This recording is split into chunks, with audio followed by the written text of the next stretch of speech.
Luna was the smallest dragon in her class. The other dragons were big and strong.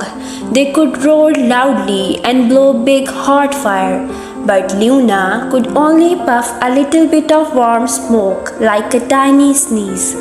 She tried to flap her wings wide, but they only wiggled like small leaves. I will never be a real dragon, Luna said sadly, watching the other dragons fly and breathe fire in the sky. One day, a big storm came to the forest below. The wind blew hard and rain fell fast.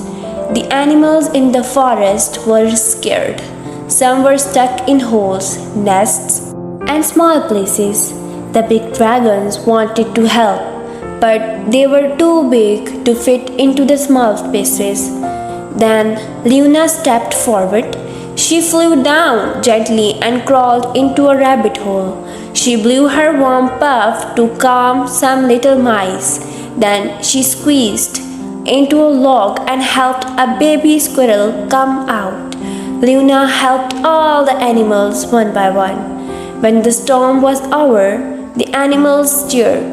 The big dragons looked at Luna with big smiles. Luna smiled too.